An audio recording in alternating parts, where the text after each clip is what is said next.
Hi, everyone. Welcome to our event, all of you CTA members out there in CTA land.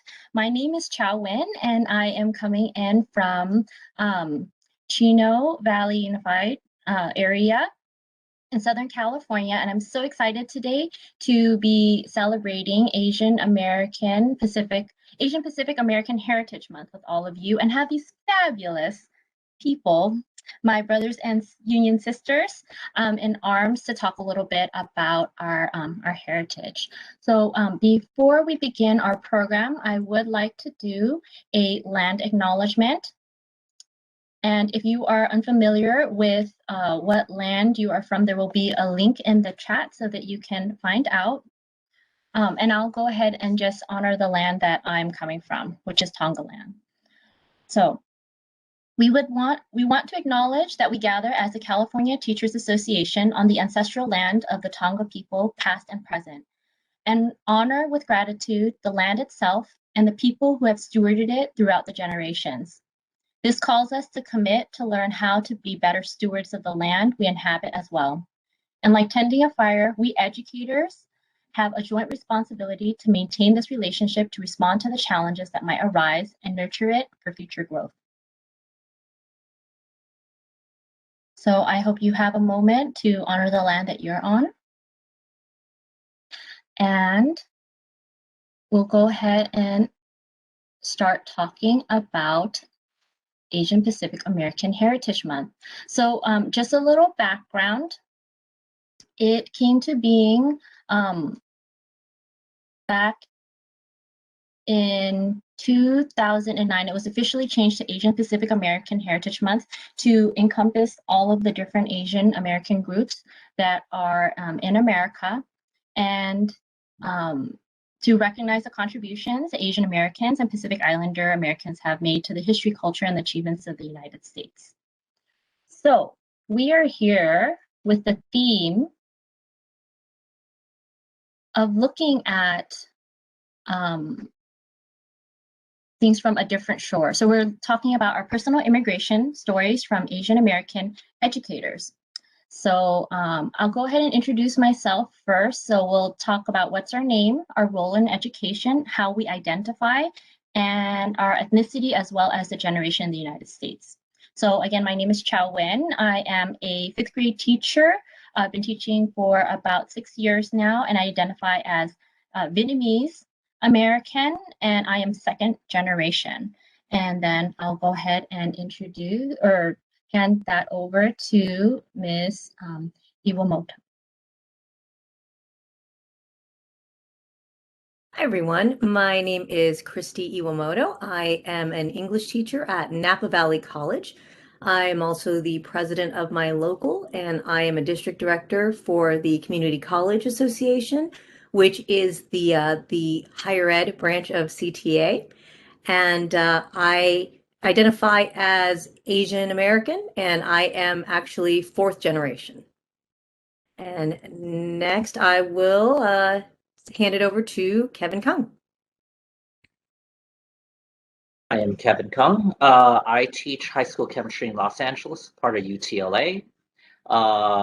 I identify as Chinese American. I'm 2nd generation. My parents were born in China, though going back several, I think maybe 4 generations, my great-grandfather or something like that came to the United States at some point to work on the railroads. And I'll pass it along to Al. Sorry, I can't pronounce your last name right now. Thanks, Kevin, and thank you for having me here this afternoon. My name is Dr. Al Rabenera. I'm a high school math educator from Fullerton, and I've been teaching for 17 years. Locally, I serve as the chair for the Social Justice Committee and also the Grant Steering Committee. At my local, that Grant Steering Committee has been awarded over $750,000 to create a program for the recruitment and retention of a diverse teacher workforce, and that's titled Cultivating Teacher Leaders. And for NEA, I participate in the Leaders of Color Pathway program as a cohort member, and also as a cohort member for the Educator Diversity Collective, which is a 13-state collective working on the recruitment and retention of a diverse teacher workforce. I identify as Filipino, and I'm second generation. And I'm really excited to be here, and I'm going to pass it over to Alma Galapan. Thank you, Dr. Rabenera. My name is Alma Galapan. I am a fourth grade teacher in Elk Grove, and like Dr. Rabenera, I am a member of the NEA Leaders of Color Pathway Project. We are finishing that out. I'm very excited to be a member of that.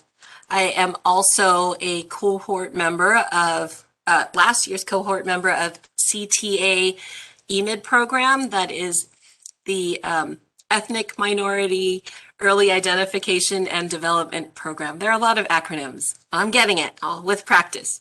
I am a second generation Filipino American. Both my parents came from the Northern Philippines, and I'm very happy to be here. Thank you. Awesome. I love talking to fellow educators because you know all of the different things that we do. Like, let's go ahead and just do popcorn question answer. So we'll start with our first question to get a little bit of personal history. So please tell us a little bit about the first person in your family that came to the United States. How did they come? What was their first job? What were their ideas around education? And let's start with Miss Alma. As you know, I am a teacher in Elk Grove, but I was born and raised in Salinas. Yay, Salinas! I had thought that the first person in my family to come to the United States were my parents, because those were the stories they told me. But upon being asked to be on this panel, I found that my great uncle actually came in the 1930s and was one of the Delano Monongs. So my uncle's name was Marcelo Galicia. He immigrated here, like I said, in the early 1930s, and he was in his 20s at the time. He worked in the fields of Salinas, Delano, and even as far south as the Imperial Valley. He later became a Filipino farm worker contractor because he helped with the recruitment of other Filipino laborers, and he advocated to help them not only find housing, but also for better working conditions. And I had no idea about this until I asked my aunt, who is a retired teacher from Alisal School District. It took him about 40 years until about 1969 to petition for his sister, my grandmother, and more of her children to come to the United States. And as far as how they thought of education, my family believed, and still believes to some extent, that education and assimilation as soon as possible were keys to the success here in the United States. So it was passed down to me, like consciously and subconsciously, like only speaking English at home. Three of my aunts, like I said, well, three of them were teachers in the Philippines, and when one came to the United States and continued her teaching career, she encouraged my parents to only speak English to me. My father actually, sorry, one more story. My father, when I was about 8 years old, he drove me to a farm field, pulled up next to it where they were farm laborers out there in the hot sun, and he basically told me, like, look, you either go to school and you get an education, go to college so you can get a good job, or this is where you're going to end up. And at the time when he told me, I didn't think anything of it. I was like, whoa, Dad, you're racist. But I didn't realize that my family were farm laborers. That's how they came. So thank you.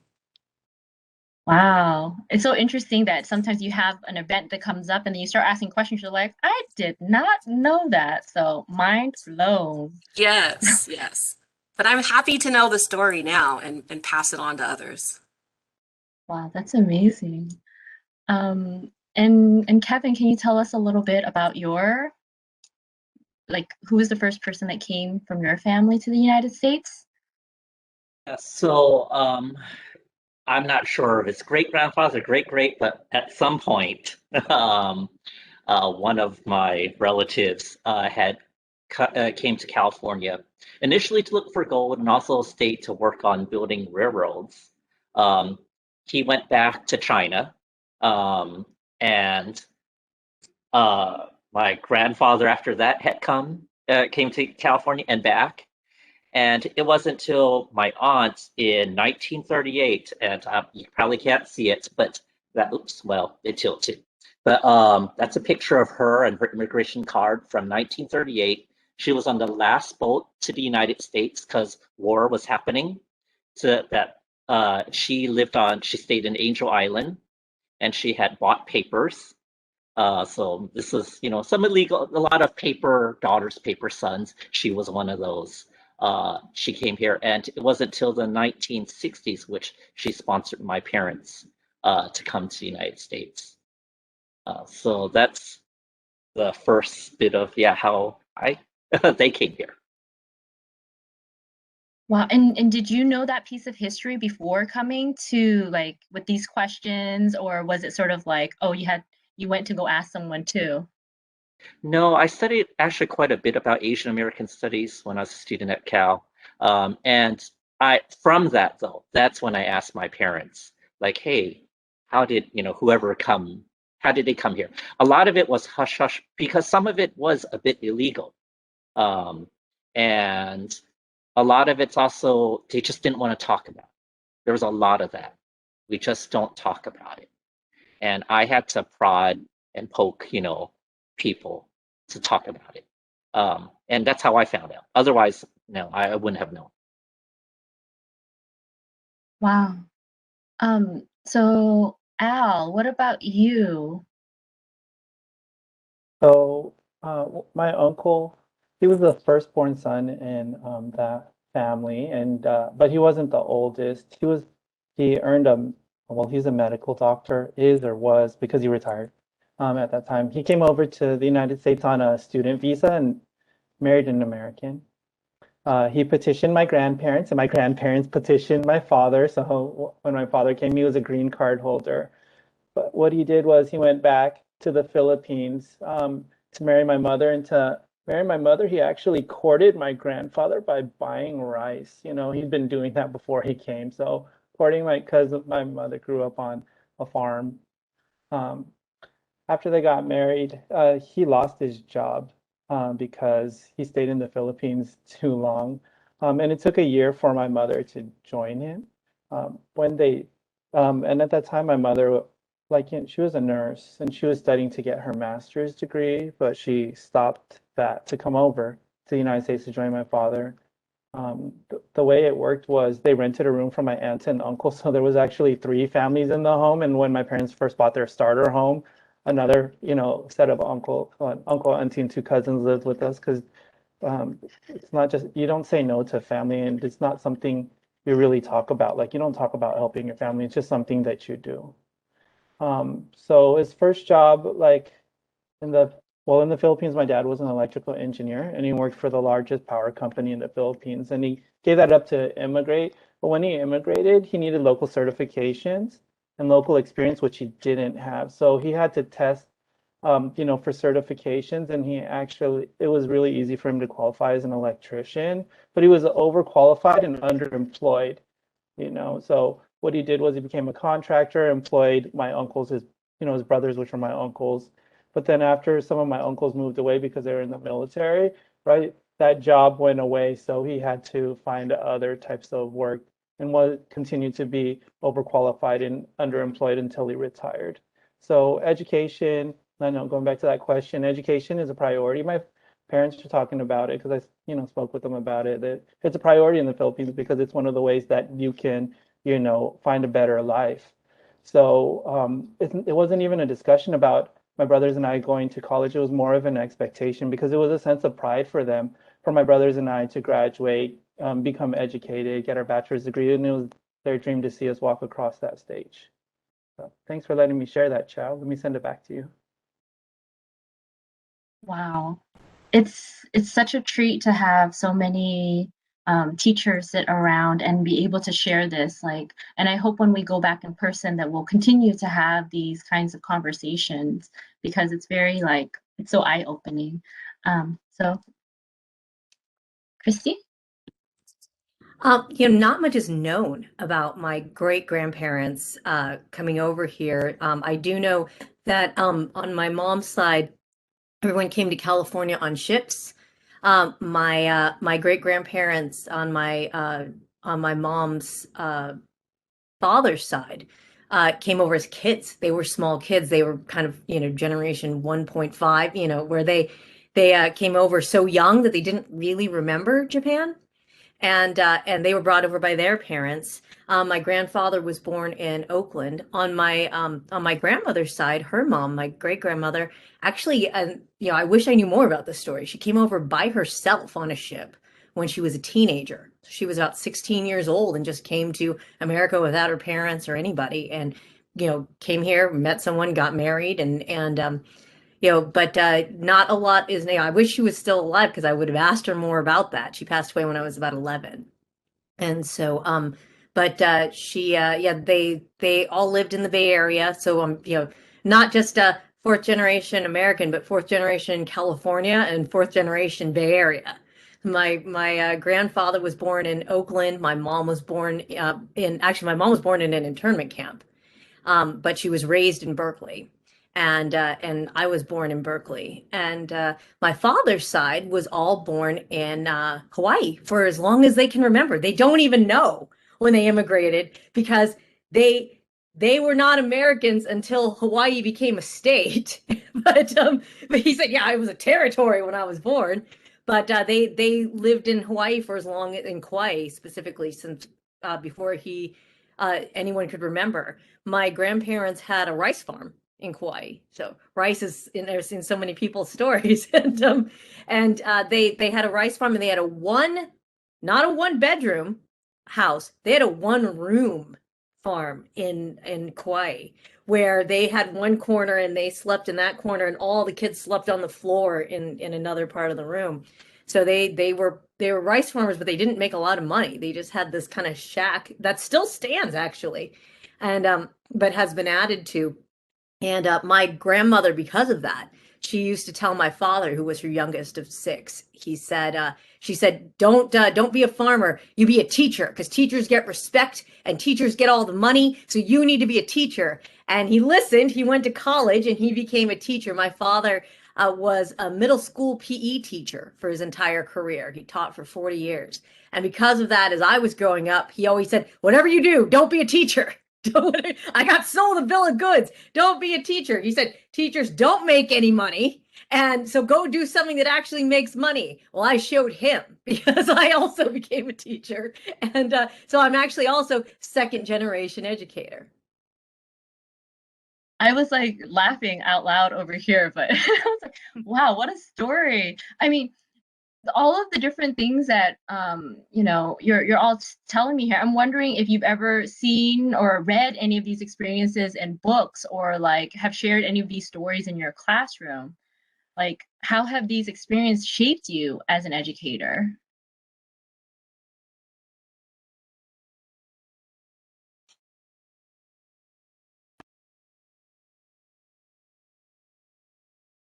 I can jump in. Yeah. So with my family's immigration story, and taking it, reflecting on it, and knowing it since living through it, I lead with empathy in my classroom because I understand my student struggles. Like, I understand it because I've experienced it. Um, not being able to have money, or using food stamps to buy things in the store that you need, language barriers. I was actually enrolled in ESL. Like, I don't know how to speak Tagalog, right? And something that was very interesting is when I was like in sixth grade, there was another student in third grade. I was pretty good at math, so they released me from math to tutor a third grader in language, but I was the ESL kid supposedly. So I was helping the student with sight words, and I don't know phonics. I don't know whole language. I'm what, 11 years old? And the interesting thing about it was, right, I want to say they selected me because the student looked like me, right? It wasn't an Asian student either. It was a black student. And I have a problem with that. Like, I was out of class, I was helping the student, right? Like we were doing sight words, we were going through them. In a couple weeks he got caught up, but it's something that sticks with me. Like, why did they pull me out of class? Like, how come I wasn't learning with the other students?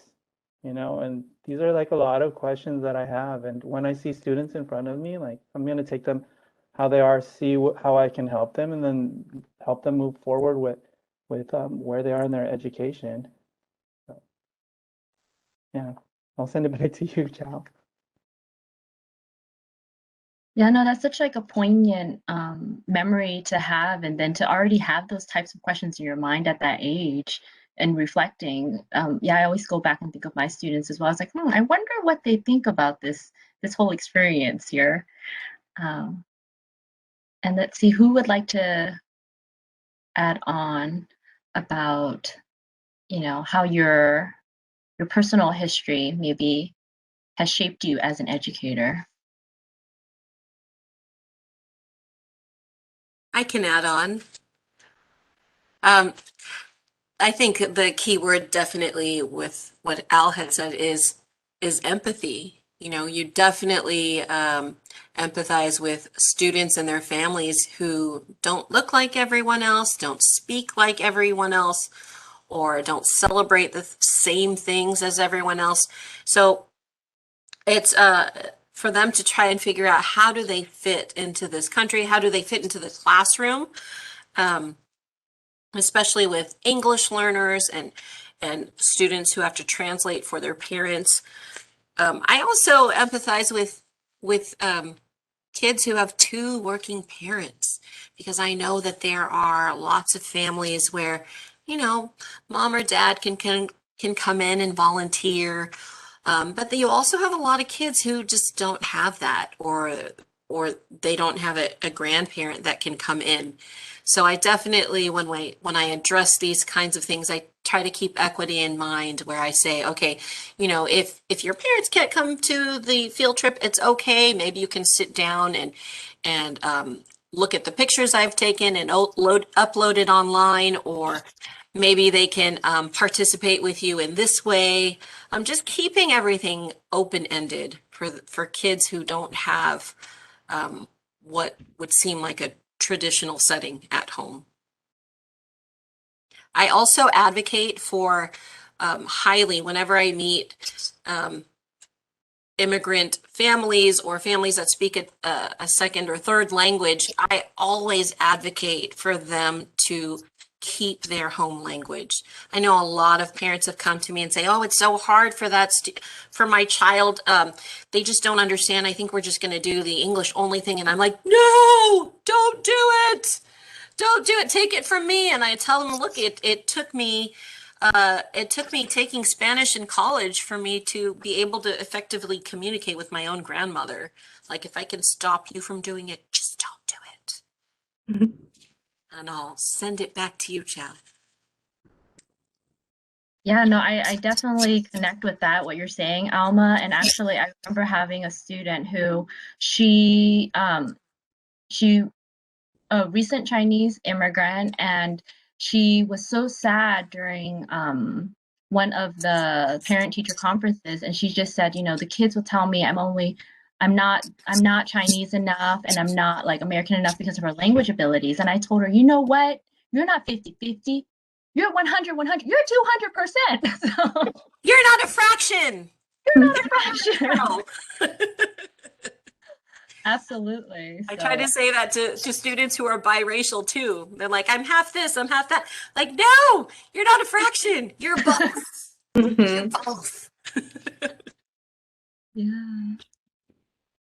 That actually reminds me of the Gloria Andaluza poem, about to live on the borderlands means you, and the idea that, you know, you have one foot in each and you're not enough for either. We just read that in my literature class. And, you know, so many of my students, they really relate to that. They, you know, especially students who themselves have immigrated or their parents have immigrated, they said that is how you feel. And when you go, you know, home, you don't have that same sense of home, because to the people who live there, you're an outsider. And then you go to the home that you consider your home, and there you're an outsider. And so it feels very like it's difficult to not feel like you don't completely live in both places, or in either place. Just something that shaped my experience when I teach. I didn't have any Asian teachers growing up, not one. In my entire teaching career, and I'm one of only 4 Asian instructors who are at my college, and actually 2 are counselors. They don't teach in classrooms, and so it's I actually have a lot of Asian students, which is funny because there are not a lot of Asian students at Napa Valley College, and so I found that it's true that students do want a teacher who they relate to, who they identify with, and so I had remarked to someone that you know, I do have a disproportionate amount of Asian students in my classes, and they go, yeah, because they're seeking you out, that's why. And I had never thought of that, but it's true. I guess I never thought to seek out an Asian teacher when I was growing up, because there just really weren't any when I was growing up. So that's an interesting thing, is I think we don't put enough enough sort of responsibility on ourselves to be role models, but there are a lot fewer of us than are teachers in the world, and so, or in the country. So we need to take that role seriously. For me, I grew up in a predominantly Asian neighborhood. Oakland Chinatown is where I went to elementary school. All the teachers were Chinese, or at least the ones I had. And I'd say 90-something% of the students were Chinese and spoke it. But that's totally different from how I'm teaching. I think I'm the only Chinese teacher at my school now. But I'd like to share with them my experiences, you know, because even though a lot of my students are not from a Chinese background, some are, a lot of students at my school in LA are immigrants still. And the shared experiences of being an immigrant, depending, you know, doesn't matter whether you're Chinese or Latino or whatever, okay? Sharing experiences that, you know, we had different languages at home, we ate different foods, but we mixed it all up. And I shared everyone on here earlier that at my Thanksgiving, we had turkey and we had pumpkin pie and dim sum. That's just how we did it. And when I share that with students say, oh yeah, we do something similar, and we have whatever, you know, cultural food that they grew up with. And I like to share that with my students.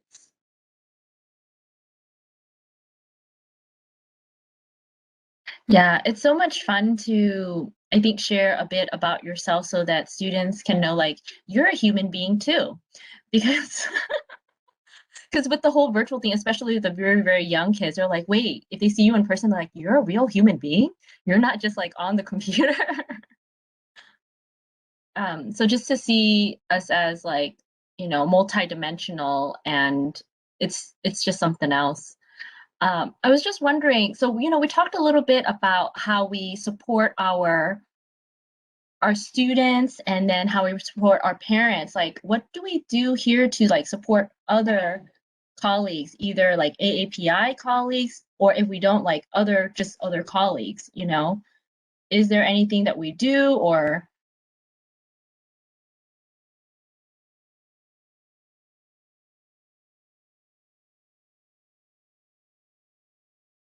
I'm sorry. Yeah, especially like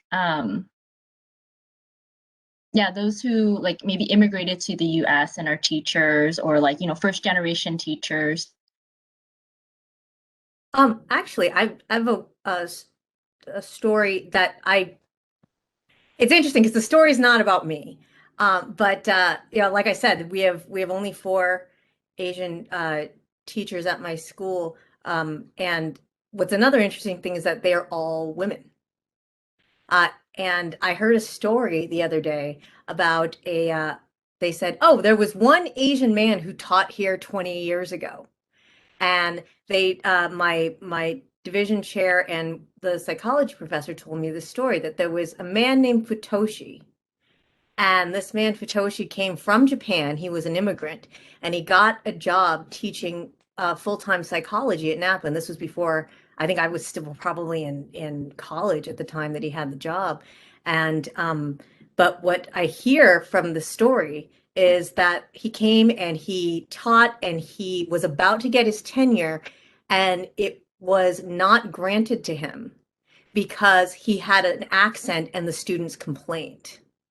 So because he was an immigrant from Japan, he had a heavy Japanese accent, and the students wrote in all of his evaluations that they couldn't understand him when he spoke, and that you know, that they didn't really respect him as a teacher because it was so hard to understand what he said. And because of that, you know, he would get bad evaluations. And in the end, you know, he saw the writing on the wall. He was pretty sure he wasn't going to get tenure, and he left on his own accord. He decided to take a job somewhere else at a university. And you know, and it just, like, I guess, you know, I wish, and part of me wishes I had been there, especially as his union president at that time. I think he, you know, yes, he was in a maybe a slightly older era, but I feel like there should be protections there. And that goes back to union issues, evaluations, your union being able to stand up for you, to be able to say, no, that's discrimination. And how do you help those educators to not get discouraged and not feel like they're being penalized for something that they can't do anything about? So that's just a story that brings it back to the idea that we do need to support our colleagues, especially those that are most vulnerable.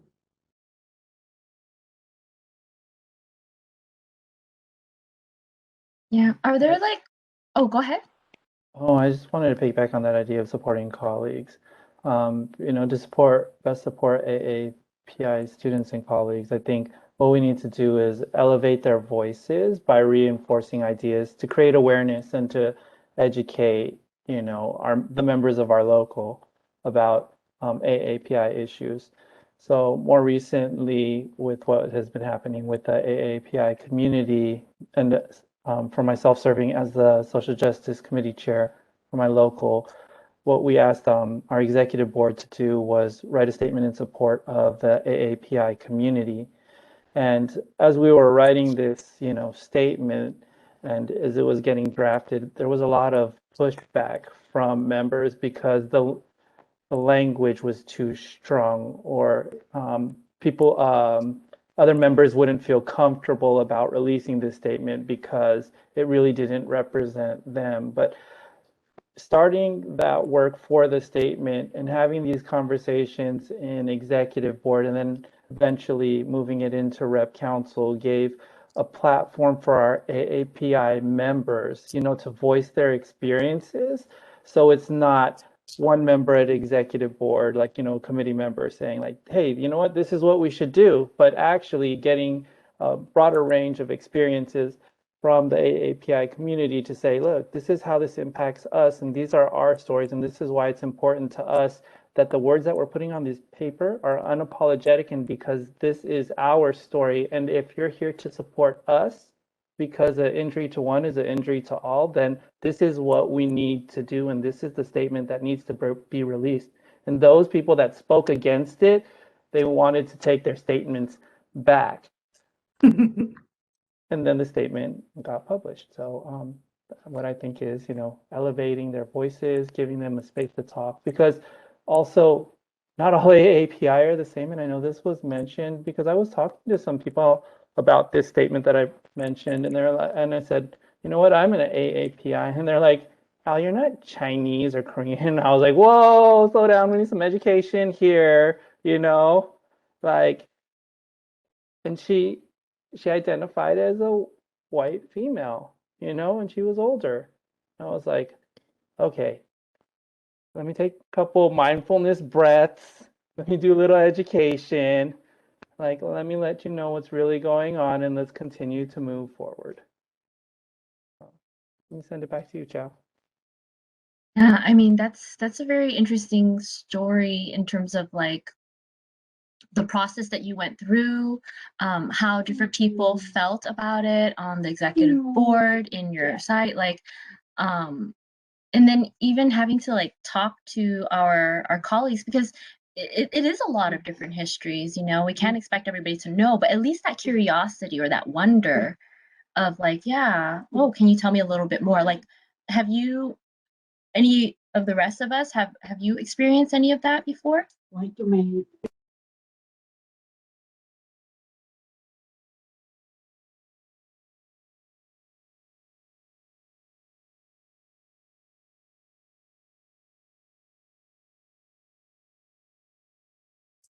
Well, as far as, as expectations, and as far as, I actually, as an Asian teacher who teaches English, that's something that I'm sort of a unicorn at my at my college, because for the first 3 or so years that I taught, people assumed I taught math in the hallways. They just they figured she must be here as a math teacher. And when I was first sort of trying to get a job as an English teacher, a lot of the schools were interested in me because they were looking for an Asian American lit teacher. And actually, Asian American lit is not my concentration. I'm actually American lit, 19th, 20th century American lit, with a concentration in Harlem Renaissance. And so it was interesting, because I think it was because of my name and because of my ethnicity, people did make certain assumptions about what I teach and how I teach that, I hadn't even considered, that I was going against a stereotype of any kind, and that I own it now, and I feel, like, well, I'm a trailblazer, I'm doing new things. But at the time, yeah, and people didn't mean to be, they didn't mean to insult me. They didn't mean to make assumptions, but it's just kind of one of those natural things that people do, I guess.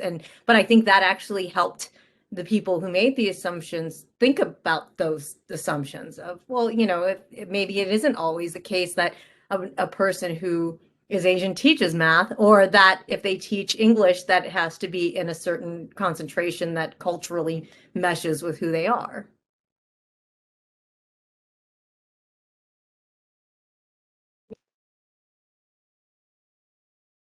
And to, Definitely. Oh, go. I was going to say, to piggyback on what Christy was saying, as an AAPI teacher, it does get it does get a little awkward when people make assumptions about who you are based on what you look like or what you should be doing. I would say that some of the biggest challenges that I have met with is that, like myself, I was never really active in the union until just a couple years ago. And I have found that the biggest challenges for me is that, it's just being heard or being talked over. And sometimes I feel like that I have to talk twice as loud just to be heard. But I do appreciate that now our community has, other educators, our caucuses to rely on to uplift these stories, because that was a common thread through our stories, is that just stuff just wasn't talked about. So I'm hoping now, as educators in the 21st century, we can teach our children, our students that we teach, that we don't have to hide these stories. Maybe these stories are difficult to tell, difficult to hear, but they need to be heard and they need to be told.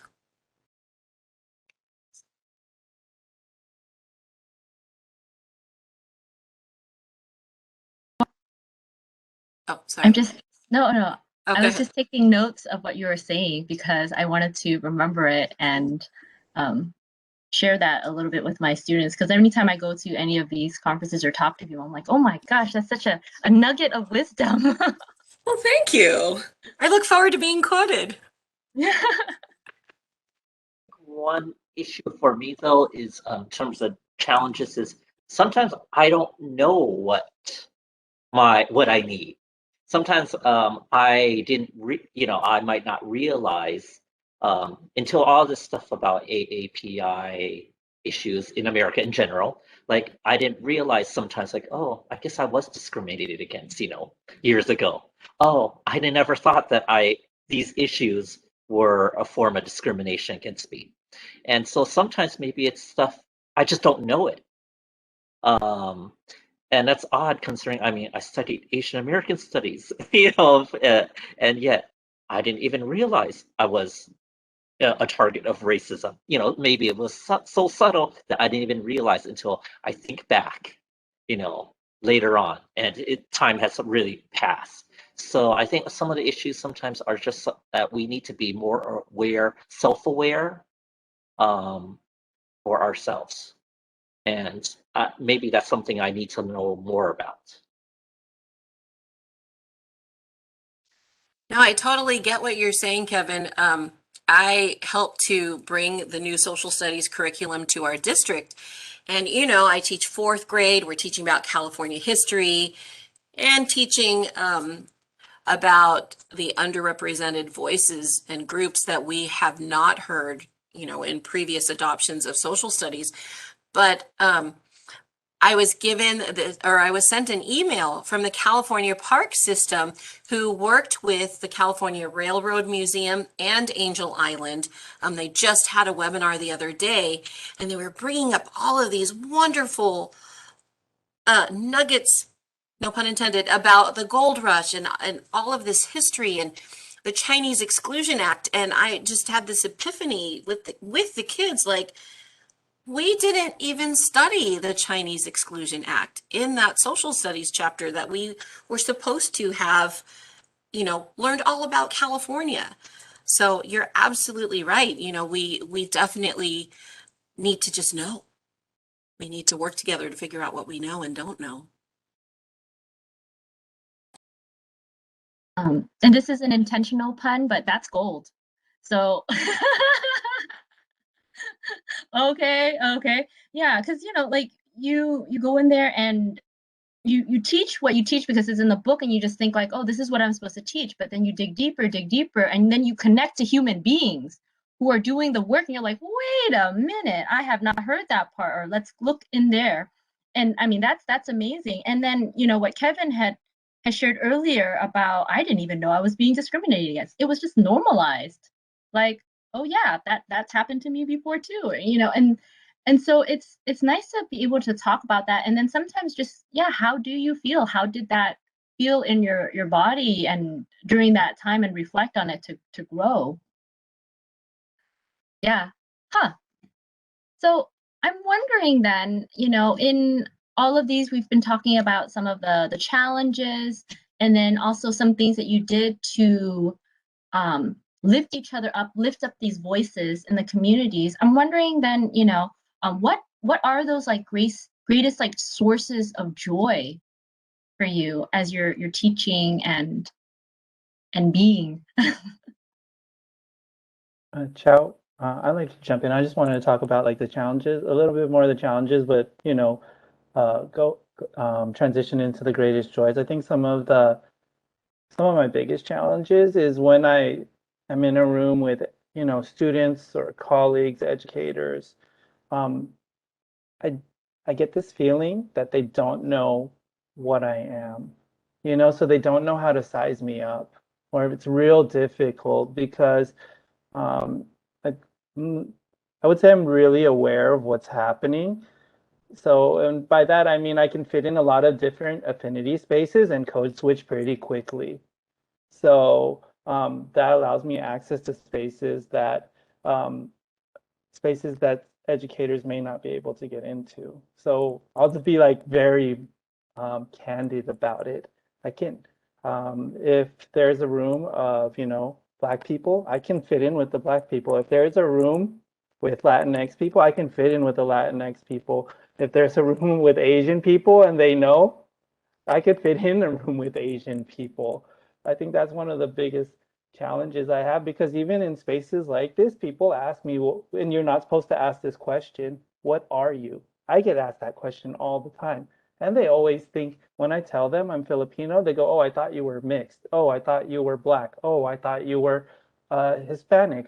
Oh, like looking at your last name, how, if you were to pronounce it, with a Spanish accent, it would be Rabenera. And that's real Spanish, because when Spain came over, right?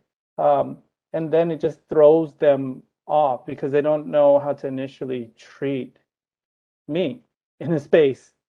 So I think that's but also because of the students I teach, it allows us to connect a lot faster, because they don't know either, because I can speak their language, you know. I live and grew up where they went to school. So I can use their same, colloquialisms, and I can talk to their parents the same way that they talk to their kids.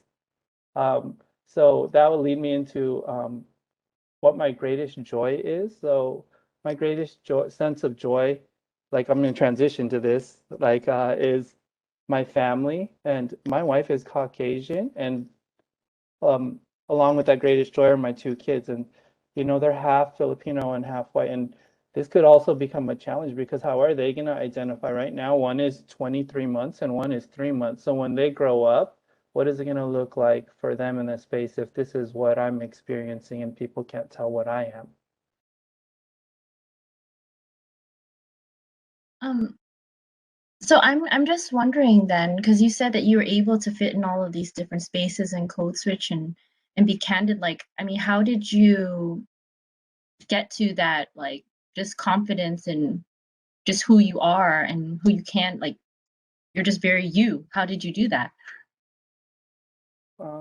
Just knowing like what my parents had to go through, and knowing what I want out of, an experience. I just go and like I look at, what situations look like, what the power players look like, what the systems look like, and just do a lot of watching and listening to see who's who and what's going to make the work move forward. Um, and I'm not scared. Like, what can they do to me? What are they going to do? And then, not to get too crazy, but I'm right here.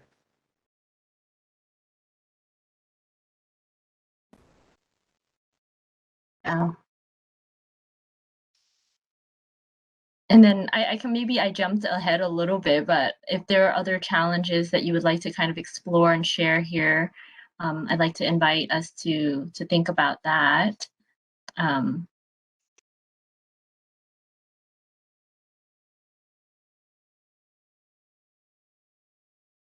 One of my, well, I guess it's a challenge, but it's also something that I think is important and I take pride in, which is intersectionality.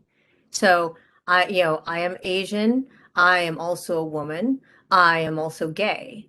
And I think that all of those aspects of me, I'm not just one of those things, I'm all of those things.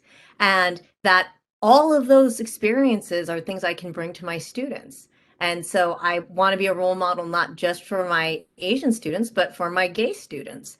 I have gay Asian students. I have gay Asian female students. Any combination of those, I think that the more experience that you have, the more responsibility you have. And so that is a challenge, but it is also a joy at the same time. And something else that has brought me a lot of joy is being a union member, is being in CTA and CCA and getting to get my power from my colleagues and from, seeing other leaders. I had this week has been a crazy week because we are in contract ratification vote. And, so it's been really stressful. I've been getting a lot of phone calls, a lot of emails. But, if I actually sit and I think for a minute, we had a forum yesterday and I was getting frustrated, but I try not to get too frustrated. And people are like, well, how should I vote? I mean, what do you think? And I'm like, it's not about what I think, people. It's, I said, it's not about what I think. I'm not telling you how to vote. You need to tell me, you're leading me by, telling me what you want me to do. And, and somebody said, but, you're our leader. I said, sure. But when I thought about it, I'm like, you know what? How cool is that? That that my colleagues have allowed me, who is very different from the majority of them. The Napa Valley College faculty are majority Caucasian, majority straight. There are very few Asians, very few gay teachers there, and but that they would put their trust in me to be their union president, and that is something that I can say that I achieved. And so that, sometimes the things that we feel in the moment are the most challenging, if we step back and look at it, they are also our greatest accomplishments.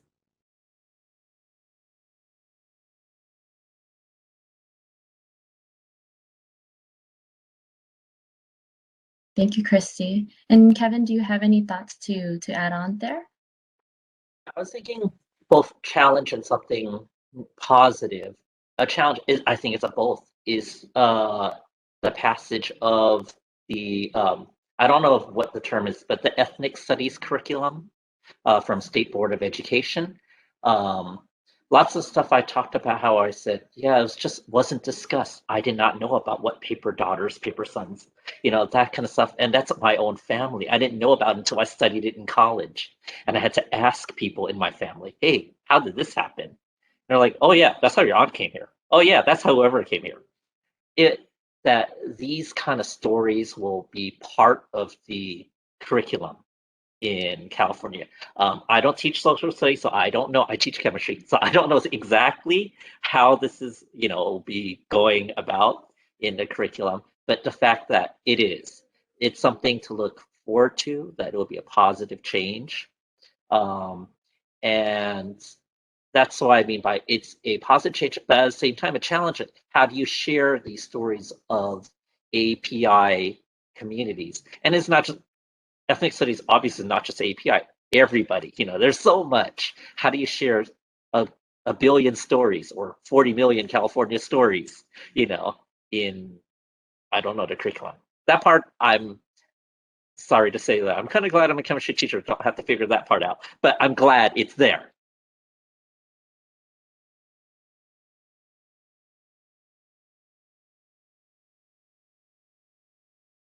So for that part of looking at, being able to have the tools to ask about questions in our own communities, I think that was the aspect that Kevin was mentioning within ethics studies. And then also what Alma had mentioned about, learning about, wait a minute, we didn't even learn this part in 4th grade California history, like what gives? I'm wondering then, even though like for Kevin, you're saying like, oh, I teach chemistry and I don't know what that is about. I'm wondering if anybody else has heard down, about what that might look like, and like, yeah, how do you, it's not necessarily tell a billion stories, but then like there's something about the toolkit that ethnic studies provides. Can anyone speak to that?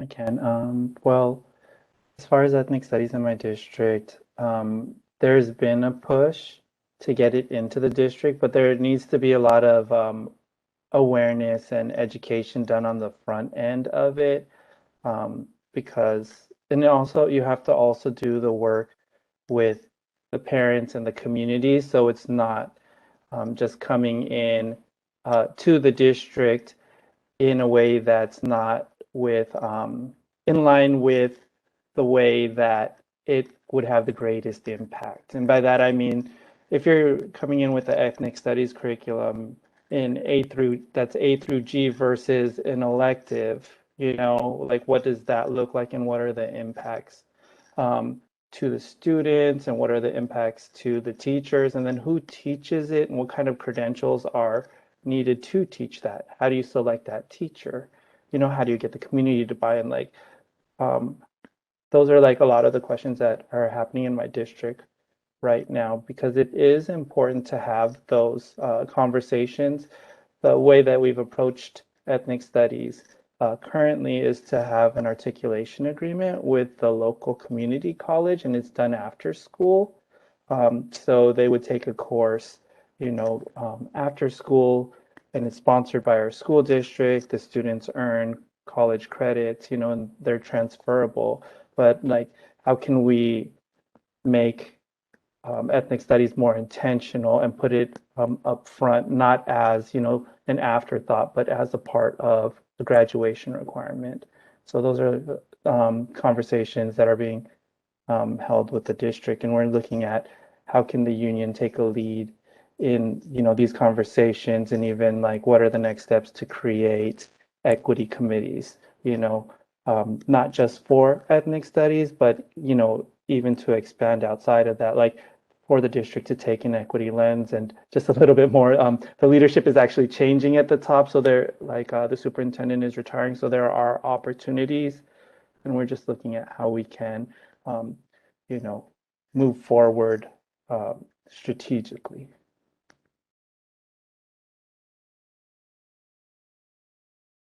Well, since we're also, nearing the end of our time here, but this is not the end, because I will find all of you on Facebook or other social media venues. I have your emails, so we'll definitely see each other again. But I'll start with my greatest joy has definitely been meeting people like you and hearing your stories, because oh man, online teaching, whew, it's been quite the year.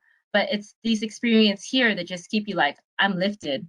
I'll play John Legend in the background right now, like, I'm just lifted. So what else can we share about our joys aside from also our families? Or we can echo that too.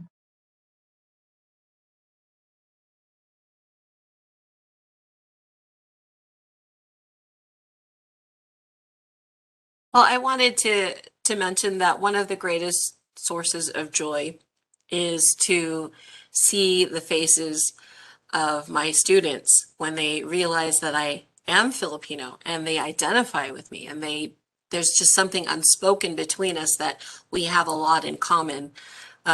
Before I became a teacher in this district, I subbed a lot. So I was anywhere from kindergarten through high school, and I loved going to the high schools because high school students would say to me, they'd say, "Hey, are you Filipino?" And I'd be like this, and they'd either say yes, or they'd either say, "Man, I have never had a Filipino teacher before." So I think it's important that, we're representing out there, not just for Filipinos, or not just for our fellow Asians, but other students need to see us in that sort of light as well. And I did lie. I'm sorry. That's just one of my biggest joys. But the other great joy is just becoming more involved in the union and finding the Asian Pacific Islander Caucus, both at the CTA level and the NEA level. It's just, I just, my mind is blown over the last 2 years, what I've learned about the union, what I've learned about all the people who are involved, and all of the work that all of the ethnic caucuses are doing. It's just, I just want to hug everybody. It's great.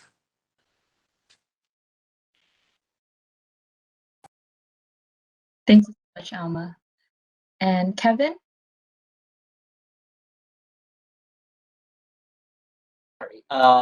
What was I think I did just share. What I felt was the positive thing was that that I see hope, that hope that studying people of AAPI heritage and all ethnicities, that there will be that in the near future, and that there will be a greater understanding of different communities. And I think that's the main positive thing that I think we should all be hopeful for. I just liked your hope so much. I wanted to hear it again. So Thank you. And Christy or Al, if you wanted to add anything else, because there's a lot of joys out there. So One of my personal joys, and he was screaming in the background earlier, but my nephew Nick, who's 2 years old, he's one of my greatest joys. So and sitting here talking with you all today, I was just reflecting. So he is a 5th generation American. And his parents, my brother-in-law, my sister, they're both teachers too. And so if he becomes a teacher, he'll be a 3rd generation teacher, 3rd generation CTA member. And I don't know what that looks like yet, but I think it'll be cool.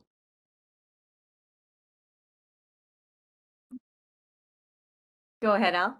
Oh, yeah, I would just like to say, for today, the joy that I felt is like connecting with colleagues and meeting new colleagues and being able to have this experience to share about my story and our narrative. And I'm really appreciative of that. And yeah, I'd like to thank React for giving me, and I want to speak, hopefully I don't, well, I want to thank React for, giving all of us the opportunity to do this. Thank you so much. Yeah. And so a round of applause for everyone. As you have a wonderful end of the school year, remember AAPI History Heritage Month is this month, but it can also be a little bit of your day every day. So enjoy, everyone. Thank you for coming.